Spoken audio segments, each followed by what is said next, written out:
Namaskar, everyone. Welcome to the Spice Money Chopal. I am indeed very, very excited today because हमारे साथ three people who've joined us on this call are so closely connected to the whole theme of financial inclusion.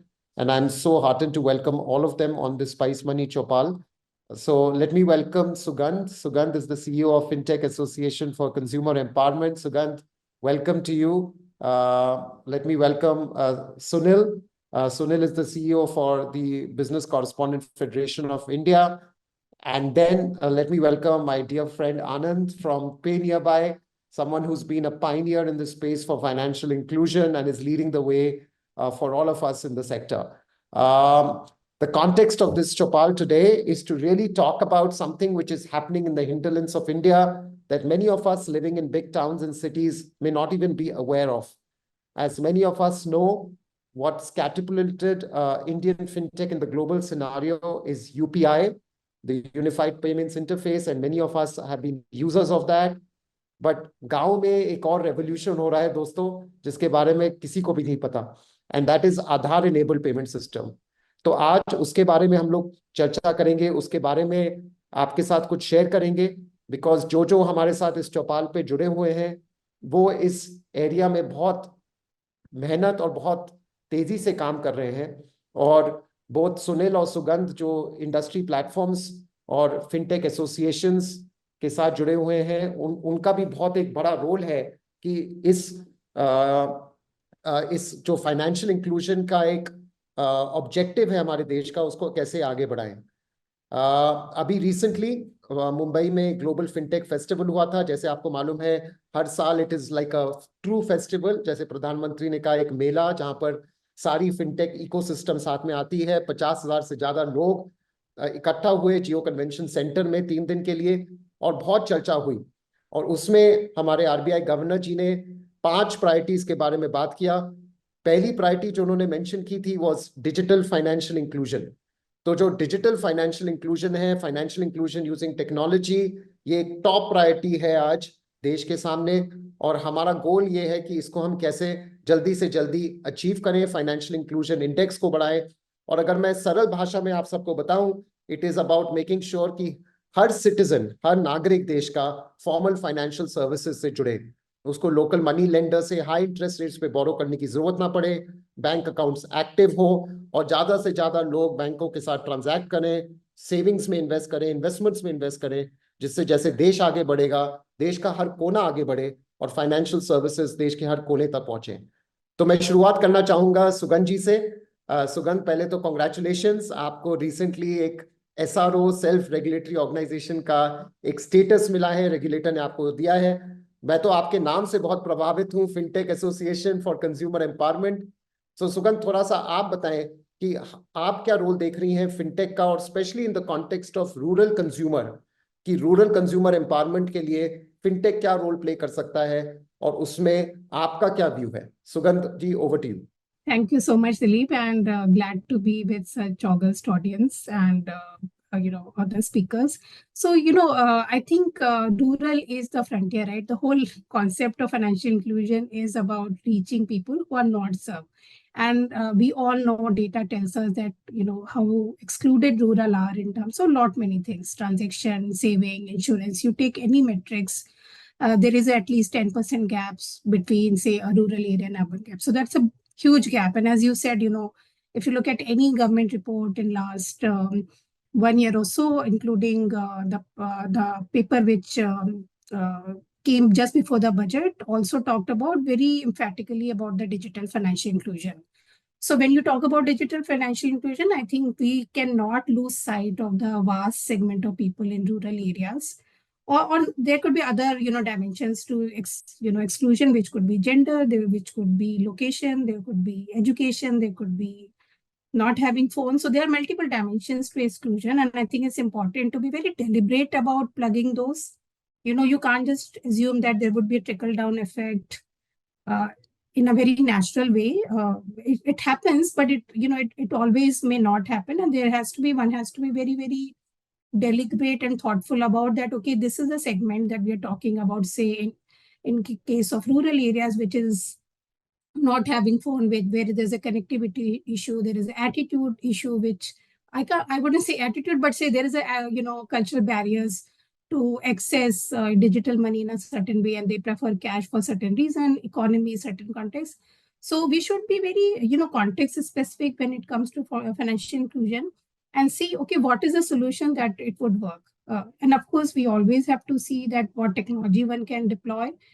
There are advancement in the way AI is developing, the way language capabilities are increasing. And I think that's a great window for us, to break those barriers which were available, right? So far, we have always seen apps in English and contracts in English and everything. So I think using technology, we could really have a very, momentous time at this point where we can really push forward. And I also agree that the concerns around the fraud, I think we have seen it exploding like anything. So it's something which can't be brushed aside with financial inclusion, because financial inclusion will happen only when we are able to deal with fraud in a very proactive manner. So keeping eye on both these dimensions is important. And I would say context is very important. So let's not say that, so everybody has to use one kind of product or one way of doing things. There are different realities in India, and we have to cater. So AAPS from that perspective, I think, is a very, very critical tool, which is important, which is a ladder to, broader financial inclusion as we talk about full suite of services. And all efforts has to go to ensure that, it doesn't lose momentum which has been developed because of, any regulatory challenges and so on. So I think there has to be conversation around it. Yeah. I'll pause here. Thank you, Sugandh. I just want to follow up with one question, Sugandh. You mentioned about fraud, and हम rural की बात कर रहे हैं, and rural में हर even a 500 rupee getting out of the bank account without the knowledge of the customer is a huge thing, Sugandh. तो आप एक सेल्फ रेगुलेटरी ऑर्गेनाइजेशन है फिनटेक के लिए, आपको RBI is very keen that players in the fintech ecosystem should self-regulate themselves. How do you see the role of fintech to reduce fraud, Sugandh? And how do you see the responsibility of the fintech players to self-regulate, to address this very important issue for a very financially vulnerable part of India? Yeah. So I think it begins with the product construct or the process construct. Zero trust is something which is very fundamental to a lot of fintech companies, because if you see that we are designed in a way to ensure that they're not suing the customer, they're not, so everything is digital. So essentially, using technology from the fraud prevention is very important. So I think that mindset shift that, whatever you are doing is prone to fraud, and whatever safeguards has to be built from a very product perspective has to come out. Given the scale of business and transaction which is happening, technology will have a very critical role to play. There's no way you can actually solve for fraud without using technology and the latest technology being there. And I think the stakeholder, coordination is very important in the fraud. Fraud is not something which you can solve alone, or Anand can solve alone, because fraud happens at a very systemic level, and government's involvement, FIU, there's a lot of data which is lying in silos. We all know that fraud data is a very fragmented ecosystem, and there, if you can find a way to coordinate on this, is I think would give us a lot of latitude to improve on. So these are the three thoughts I would say from a fraud perspective. Thank you, Sugandh. Anand, if I may bring you in, पूरी इस industry की शुरुआत आपने की है PayNearby से. आप yes bank में आपने काफी रोल प्ले किया और फिर आपने PayNearby को फाउंड किया. आनंद, थोड़ा सा जो लोगों को AEPS के बारे में पता नहीं है, Anand, I call it the silent revolution in Bharat. आपने इस रेवोल्यूशन को शुरुआत की है PayNearby से. थोड़ा सा आप हमारे व्यूअर्स को समझाएंगे कि व्हाट इज AEPS. आनंद, लोग AEPS फ्रॉड के बारे में बात करते हैं, बट AEPS क्या अचीव कर पा रहा है हमारे देश के लिए जो बाकी स्टैक्स नहीं कर पाए अभी तक? आनंद, थैंक यू दिलीप, सादर धन्यवाद. और सुनील जी, सुगंध जी, आप सबका भी इस फोरम पे इस बात को इतने खुलेआम डिस्कस करके लोगों को अवगत कराने के लिए. और अगर मैं आपको AEPS के बारे में बताऊं, इसकी एक लोड बैलेंसिंग का जो काम है ना, ये बैलेंस बनाने का, संतुलन बनाने का काम कर रहा है। एक तरफ जहां तरफ एक डिजिटल खाई बनती जा रही है, डिजिटल चाज्म, कि जो लोग इससे वंचित रह जा रहे हैं 90% भारत में और जो 10% इंडिया है, इन दोनों के बीच का जो गैप है उसको एईपीएस जोड़ रहा है। तो एईपीएस एक बांध है, एक ब्रिज है जो भारत और इंडिया को जोड़ रहा है। और कैसे, मैं आपको ये बताऊं कि जो भारत सरकार ने इतनी मेहनत करके इतने बढ़िया काम करे, साथ में पीएसयू बैंकों ने मिलके जनसाधारण के खाते खोले, हर गांव जा जा करके उन खातों में सरकार ने सब्सिडी के पैसे जमा करवाए, पर बैंक है, बैंकिंग नहीं।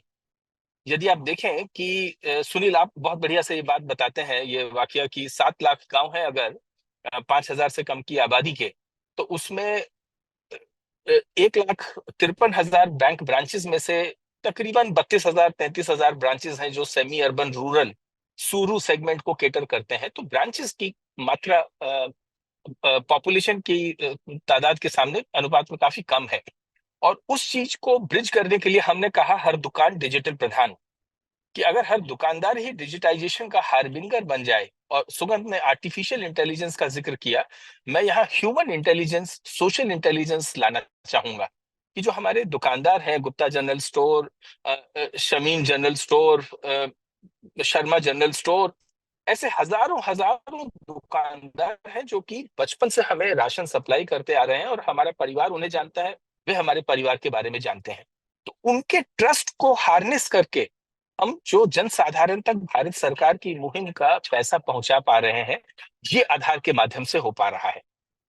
और ये व्हाट्सएप मूवमेंट फॉर इंडिया जैसे हुआ, ये प्रत्यक्षमेव प्रमाणम, you who you are right now right here in front of me at this lat long, इसका जो साक्षात्कार है आधार के माध्यम से, यूआईडीआई के डेटाबेस के माध्यम से, ये आइडेंटिफाई करने में मदद करता है। ये कार्ड को रिप्लेस करके आपके अंगूठे से आपको आइडेंटिफाई करने में मदद करता है और आपके खाते से पैसे कटवा के आपको रिटेलर जो दुकानदार हैं उनसे पैसे दिलवाने में मदद करता है।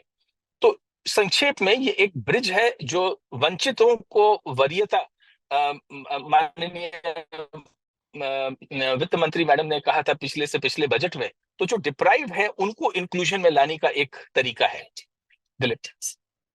आनंद, बहुत ही सुंदर तरीके से आपने इसको एक्सप्लेन किया है। कहीं तो आपने इसमें नारे ही बता दिए, बैंक है, बैंकिंग नहीं, ह्यूमन इंटेलिजेंस, सोशल इंटेलिजेंस को कैसे लेवरेज करें, कैसे हर दुकान को डिजिटल प्रधान जैसे रूप में हर हर गांव में उसको इस्टेब्लिश करें। एंड आपने दो चीजें और कही, WhatsApp movement for India, and ये एक ब्रिज है इंडिया और भारत के बीच में। तो एक इतनी सारी जो आपने बातें कही हैं, I think it is becoming so important as a platform. तो आपको क्या लगता है आनंद, कि जैसे हम यूपीआई के बारे में बात करते हैं कि भाई 14 से 15 बिलियन ट्रांजैक्शन अब हमारे हो गए हैं मंथली यूपीआई के, फिनटेक इंडस्ट्री में 1 बिलियन अ डे का एक गोल है एनपीसीआई का इन टर्म्स ऑफ ट्रांजैक्शंस। कहीं एपीएस ऐसा तो नहीं आनंद, वो ट्रांजैक्शंस के चक्कर में हम नंबर ऑफ यूजर्स को अगर देखें आनंद, तो एपीएस के यूजर्स भी बहुत ज्यादा है, शायद ट्रांजैक्शन कम है बिकॉज कितनी बार लोग बैंक से पैसा निकालेंगे, unlike paying money to the merchant.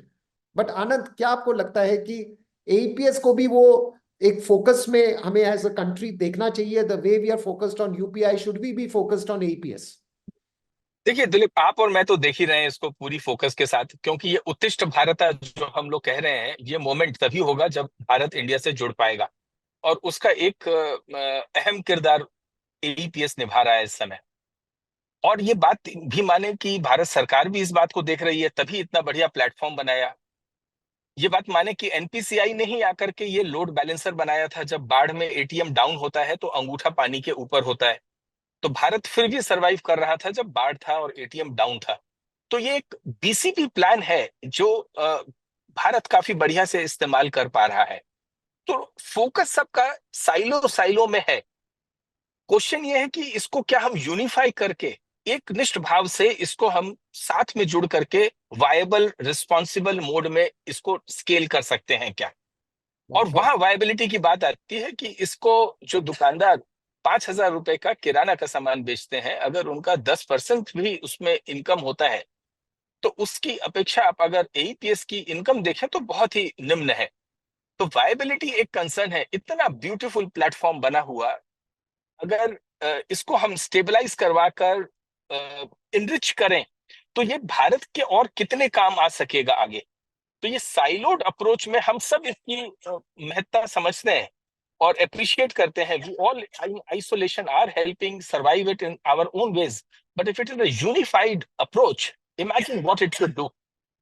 मैं बहुत beautiful Anand. And Sunil, I come to you because आपका बहुत बड़ा रोल है हम सबको जोड़ के इसको आगे बढ़ाने का।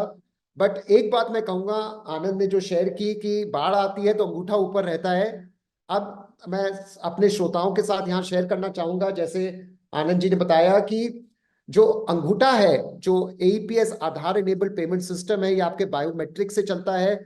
सारे थंबप्रिंट्स बैंक अकाउंट में सीड हो चुके हैं। 100 करोड़ से ज्यादा लोगों के बैंक अकाउंट और उनके आधार जुड़ चुके हैं। और आज अंगूठे के माध्यम से लोग पैसा तो निकाल ही सकते हैं, पर बैंक अकाउंट भी खोल सकते हैं आनंद, राइट, और उसमें इन्वेस्टमेंट्स भी कर सकते हैं। तो अंगूठे का बहुत बड़ा रोल हो गया है। मुझे मालूम है कि एक बार एक वर्ड यूज हुआ करता था, अंगूठा छाप, और लोगों को लगता था कि हम सिग्नेचर की जगह अंगूठा लगा रहे हैं। अब पावर ऑफ अंगूठा with AEPS is becoming so much more powerful. So thank you Anand for sharing this. I will come back to you.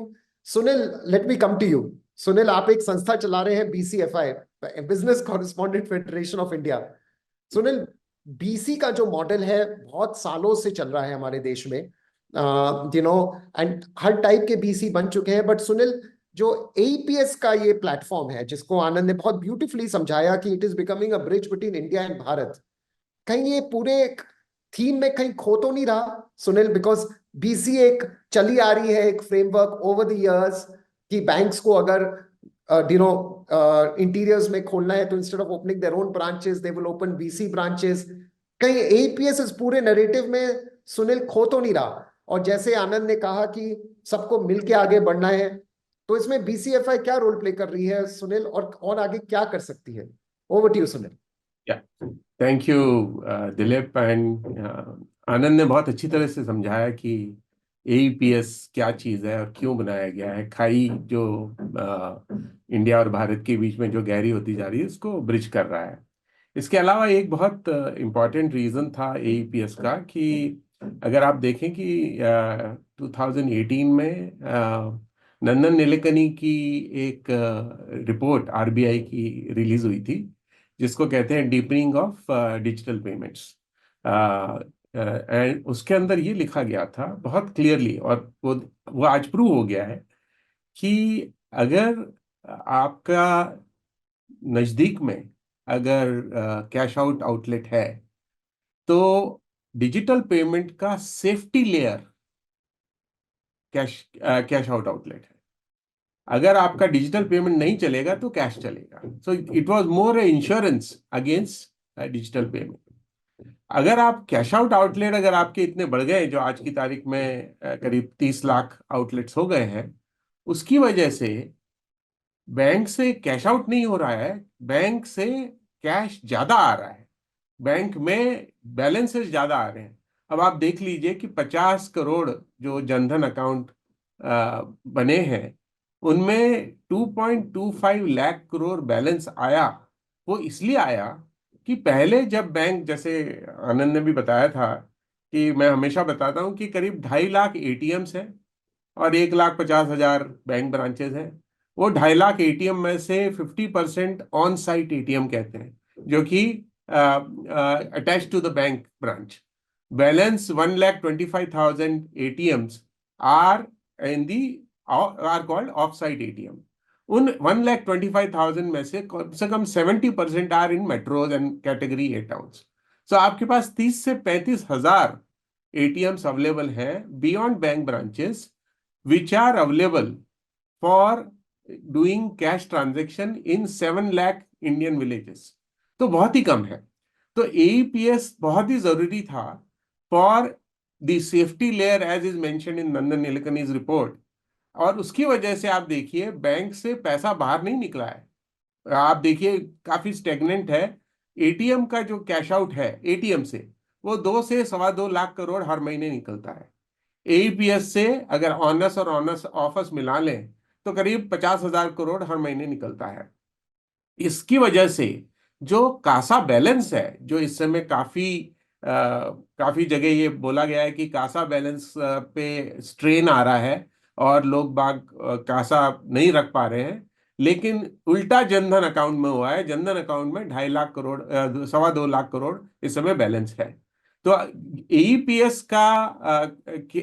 की वजह से हुआ है, और एईपीएस को मेरे ख्याल से ज्यादा और दूसरे तरीके से यूज करना पड़ेगा। जैसे अगर मैं कहना चाहूं कि अगर हम सिर्फ कैश इन कैश आउट के लिए यूज कर रहे हैं, कैश की बजाय अगर हम सीबीडीसी दें कि अगर 10,000 का कैश निकालना है, उसमें 5,000 सीबीडीसी और 5,000 कैश दें, तो वो सीबीडीसी एक तरह से इंटर ऑपरेबल है डिजिटल पेमेंट्स पे यूपीआई क्यूआर कोड के साथ।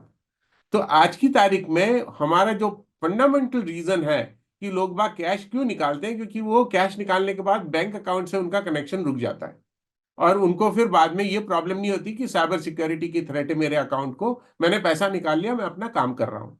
सो एईपीएस के काफी यूज हैं। जैसे आपने एक बताया कि ईकेवाईसी भी हो सकता है, दूसरा आधार पे है, अब अकाउंट एग्रीगेटर पे भी कंसेंट अगर लेनी है तो आधार के थ्रू ले सकते हैं, चौथा हम सीबीडीसी कर सकते हैं। ये सारे अगर हम यूज केस यूज करें तो आधार इनेबल्ड पेमेंट सिस्टम में सिर्फ कैश आउट ही एक प्रोडक्ट नहीं है। there are about 4 or 5 products which can be popularized, जिसमें मार्जिन्स आपको एईपीएस से भी ज्यादा मिलने की उम्मीद है अगर आप डिजिटल जर्नी में करना चाहें। तो मेरा ये कहना है कि आधार इनेबल पेमेंट सिस्टम की ग्रोथ होनी बहुत जरूरी है, और Aadhaar enable payment system is a new type of transaction. जैसे पहले कहते थे card present transaction and card not present transaction, online को कहते हैं कार्ड नॉट प्रेजेंट ट्रांजैक्शन या टोकनाइजेशन, और फिजिकल ट्रांजैक्शन विद कार्ड कहते हैं कार्ड प्रेजेंट। आधार को आप कह सकते हो कि person present transaction. This is the new transaction type called person present transaction. इससे ज्यादा सेफ ट्रांजैक्शन कोई नहीं हो सकता। तो मेरे हिसाब से आपका सवाल का जवाब यह है कि Aadhaar enable payment system grow ही होगा, लेकिन आप सिर्फ उसको कैश आउट के लिए यूज नहीं कर सकते, उसके काफी ज्यादा यूज केसेस हैं जिसको पॉपुलराइज करके अवेयरनेस लाने की जरूरत है। Thank you Sunil. And in fact Dino, जो आपने और आनंद ने बात कही, एक बहुत इंपॉर्टेंट इसमें से एक थीम निकल के आ रही है कि आधार इनेबल्ड पेमेंट सिस्टम एक काइंड ऑफ फाउंडेशन क्रिएट कर रहा है for digital payment system of Bharat. तो इन अ वे, जो आपने डिजिटल पेमेंट रिपोर्ट की बात की नंदन नीलकंठे जी के बारे में, कि भाई it is a safety layer in the cash out market, because अपने श्रोताओं का अगर बताएं कि देखिए यूपीआई तब चलेगा अगर बैंक में पैसा होगा। तो बैंक में पैसा तब होगा जब आसानी से लोग बैंक में पैसा डाल पाएंगे और बैंक से पैसा निकाल पाएंगे। तो आधार इनेबल्ड पेमेंट सिस्टम एक नींव ले कर रहा है, जैसे सुनील और आनंद ने बताया, ऑफ अ ब्रिज, कि बैंक में आप ट्रांजैक्शन कैसे करें। तो शुरुआत तो तब होगी जब आप बैंक ब्रांच तक पहुंच पाए, बैंक एटीएम तक पहुंच पाए। तो जैसे बताया गया आंकड़ों में कि ओवरऑल 2 से 2.25 लाख करोड़ रुपए एटीएम से विड्रॉ हो रहे हैं, बट एईपीएस के थ्रू 50,000 से 60,000 करोड़ रुपए महीने के एईपीएस के थ्रू विड्रॉ हो रहे हैं। तो एक इन अ वे एक फाउंडेशन लेयर बन गई है बैंक अकाउंट ट्रांजैक्शन को इनेबल करने के लिए।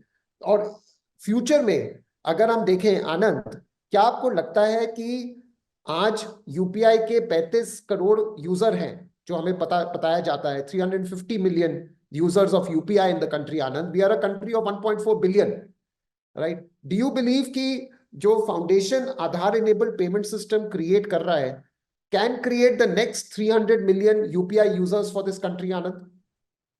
एब्सोल्युटली दिलीप। और देखिए, खास बात यह है कि पर्सन प्रेजेंट जो सुनील ने कहा, यहाँ तो कार्ड प्रेजेंट हर आदमी के पास है, कोई रिप्लेसमेंट नहीं, कोई एक्सपायरी डेट नहीं। तो आप अगर इसको यूटिलाइज करके, जो हम कहते हैं कि Bharat has a tendency to catapult into the next league. Landline नहीं लिया कई लोगों ने, सीधा मोबाइल लिया, टीवी नहीं लिया, सीधा यूट्यूब पे गए मोबाइल यूज करके, लैपटॉप नहीं लिया, कई चीजों में ये चीज देखा गया है। तो ये उत्कृष्ट भारत है जो हम लोग कहते हैं, हमारा मानना है कि ये एक लीफ फ्रॉग मोमेंट होगा भारत के लिए भी।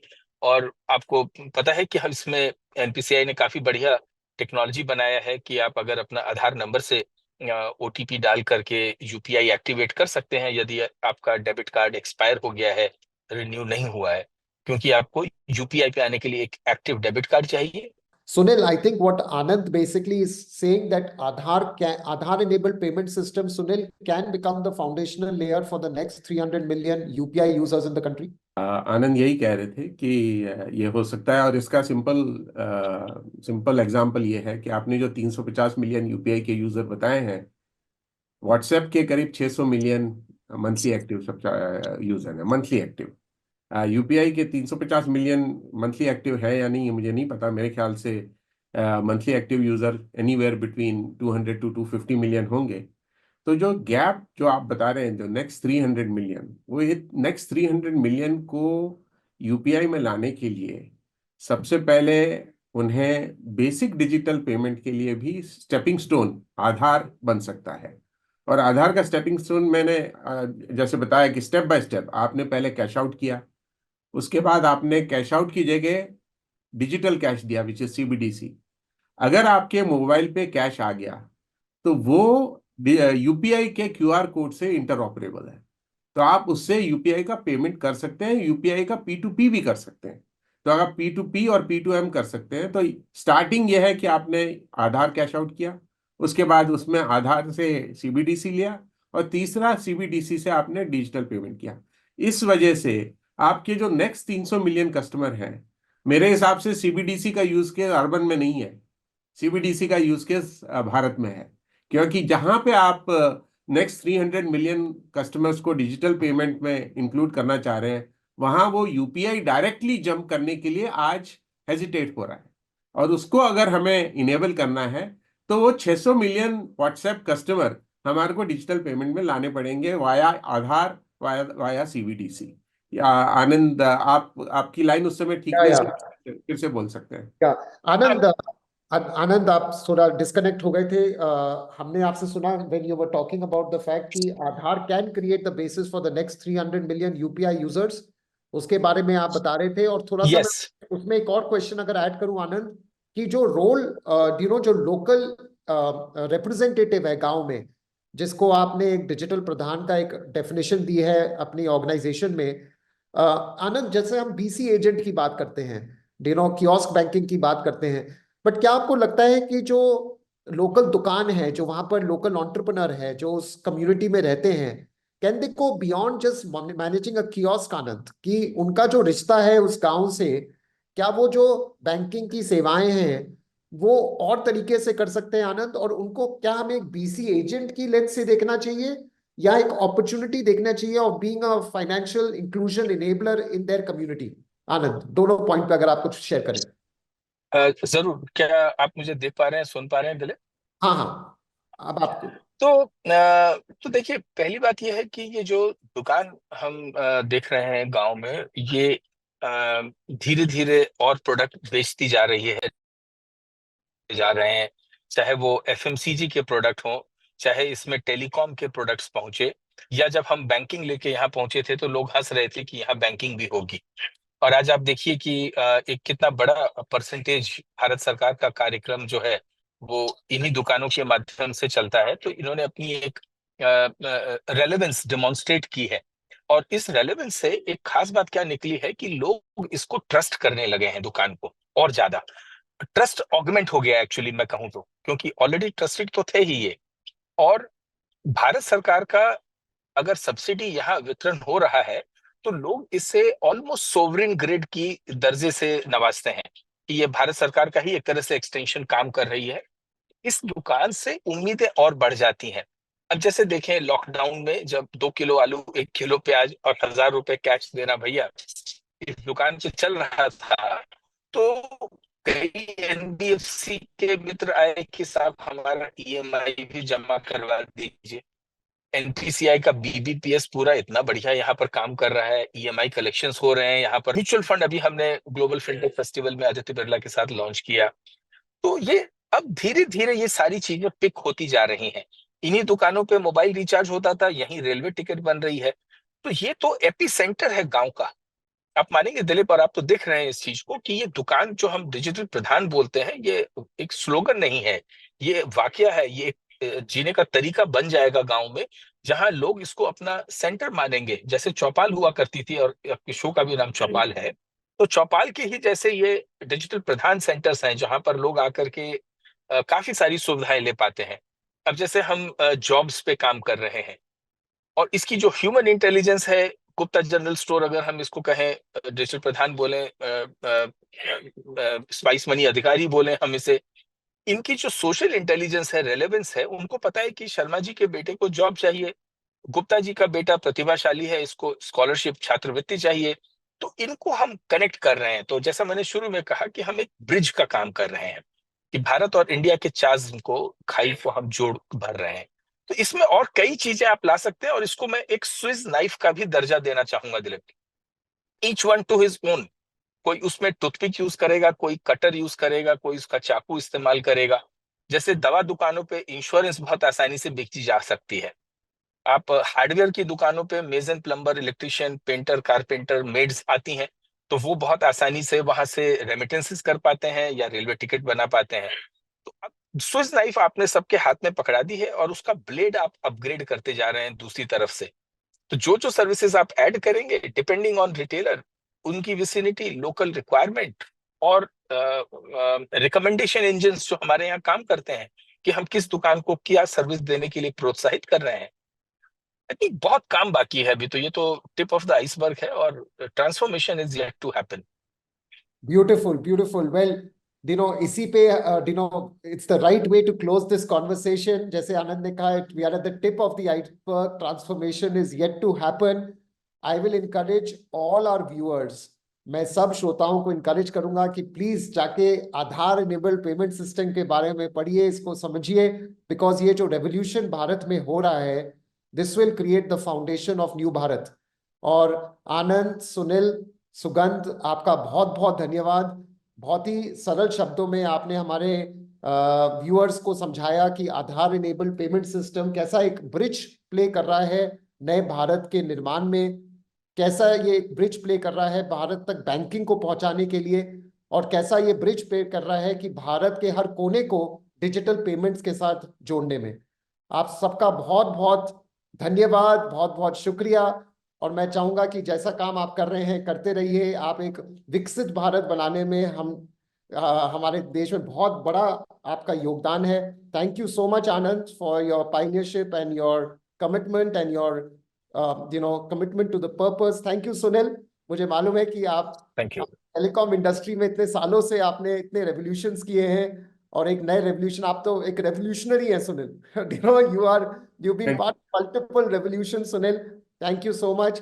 And thank you Sugandh, कि आप अब एक सेल्फ रेगुलेटरी ऑर्गेनाइजेशन है और फिनटेक एसोसिएशन में आप एक बहुत बड़ा रोल प्ले कर रही हैं, तो उसके लिए हम आपके साथ जुड़े हुए हैं। स्पाइस मनी चौपाल में आप सब आए, उसका बहुत बहुत हार्दिक धन्यवाद। Thank you so much. नमस्कार।